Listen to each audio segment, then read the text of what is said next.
할렐루야, 사순절 37일째 그리고 고난주간 3일째를 지나고 있습니다. 오늘도 마음순례 묵상으로 우리 주님께 한 걸음 더 가까이 나아갈 수 있기를 바랍니다. 14번째 순례처의 복음서 말씀, 요한복음 19장 38절에서 42절 말씀을 읽는 것으로 오늘 묵상을 시작하겠습니다. 아리마대 사람 요셉은 예수의 제자이나 유대인이 두려워 그것을 숨기더니 이 일 후에 빌라도에게 예수의 시체를 가져가기를 구하매 빌라도가 허락하는지라. 이에 가서 예수의 시체를 가져가니라. 일찍이 예수께 밤에 찾아왔던 니고데모도 몰약과 침향 섞은 것을 100리트라쯤 가지고 온지라. 이에 예수의 시체를 가져다가 유대인의 장례법대로 그 향품과 함께 세마포로 쌌더라. 예수께서 십자가에 못 박히신 곳에 동산이 있고 동산 안에 아직 사람을 장사한 일이 없는 새 무덤이 있는지라. 이날은 유대인의 준비일이요 또 무덤이 가까운 고로 예수를 거기 두니라.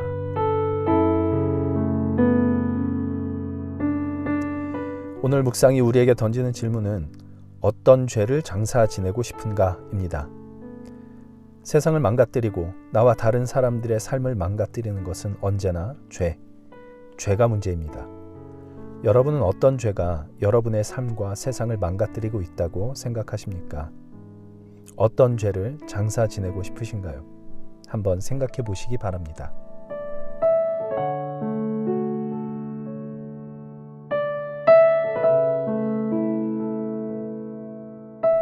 어떤 그리스도인들은 십자가에 너무 집착한다.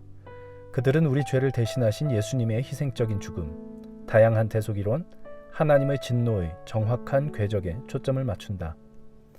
그런가 하면 부활에 관한 이야기를 훨씬 많이 하는 이들도 있다. 그들은 예수님이 죽음을 이기셨고 덕분에 우리가 그분의 능력으로 승리를 경험할 수 있으며 하나님의 적들이 무너질 수 있다는 사실에 주목하며 기뻐한다. 하지만 십자가와 부활 사이에서 일어난 일을 이야기하는 이들은 별로 없다. 예수님의 장례에 특별히 관심을 기울이는 사람은 별로 없다.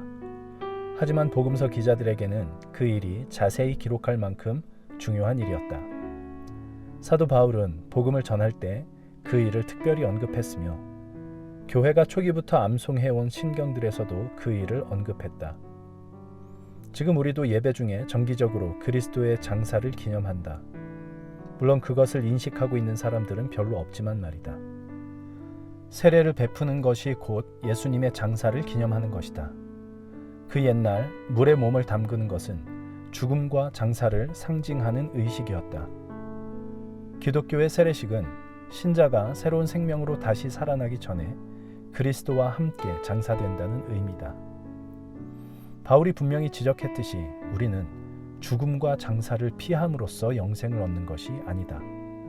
우리의 죽음과 장사는 그리스도의 죽음과 장사를 통해 이미 이루어졌다. 세례는 이 사실을 인정하고 재현하는 의식이다. 악의 노예로 사로잡혔던 우리의 옛 자아는 죽었다. 이미 장사되었다. 옛 자아는 무덤 속에 영원히 갇혀 다시는 돌아오지 않는다.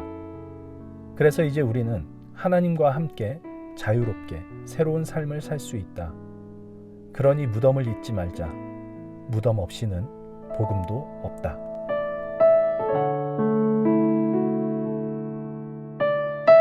하나님께 마음을 향하다. 주님은 가장 큰 사랑이 친구를 위해 목숨을 내어놓는 것이라고 가르치셨습니다. 하지만 원수를 위해 목숨을 내어놓으셨으니 주님의 사랑은 그보다도 더 큽니다. 그런 사랑은 예전에도 없었고 앞으로도 없을 것입니다. 아멘.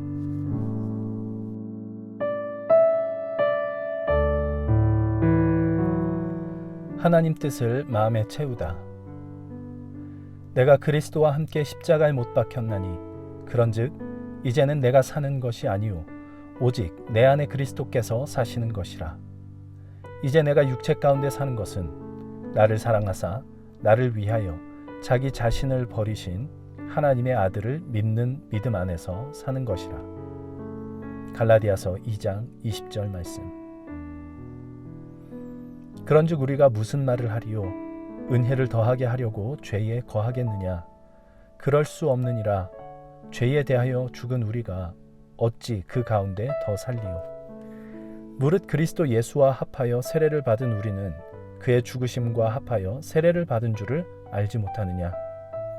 그러므로 우리가 그의 죽으심과 합하여 세례를 받음으로 그와 함께 장사되었나니 이는 아버지의 영광으로 말미암아 그리스도를 죽은 자 가운데서 살리심과 같이 우리로 또한 새 생명 가운데서 행하게 하려 함이라.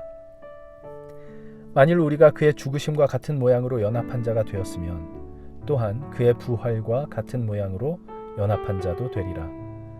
우리가 알거니와 우리의 옛 사람이 예수와 함께 십자가에 못 박힌 것은 죄의 몸이 죽어 다시는 우리가 죄에게 종노릇 하지 아니하려 함이니. 로마서 6장 1절부터 6절 말씀.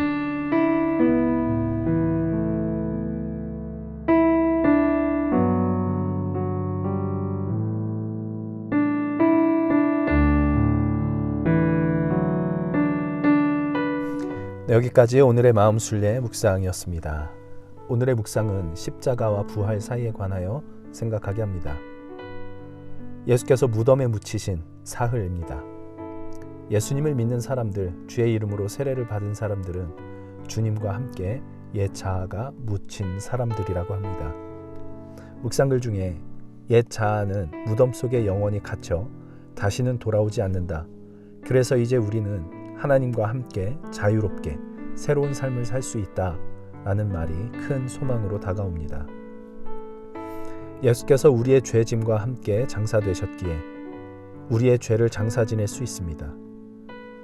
십자가와 부활 사이 예수께서 장사 지내신 바 된 것 같이 구원의 시작과 완성 사이를 살고 있는 우리들은 우리의 옛 자아를, 우리의 죄를 장사 지낼 수 있게 되면 좋겠습니다.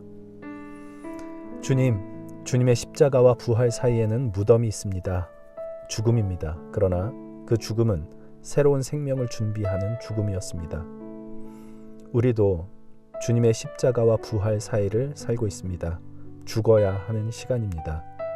우리 주님과 함께 우리의 옛 자아를 장사 지낼 수 있는 저희들 되게 하여 주셔서 새로운 생명을 바라보며 살아갈 수 있게 하여 주옵소서. 예수님의 이름으로 기도합니다. 아멘.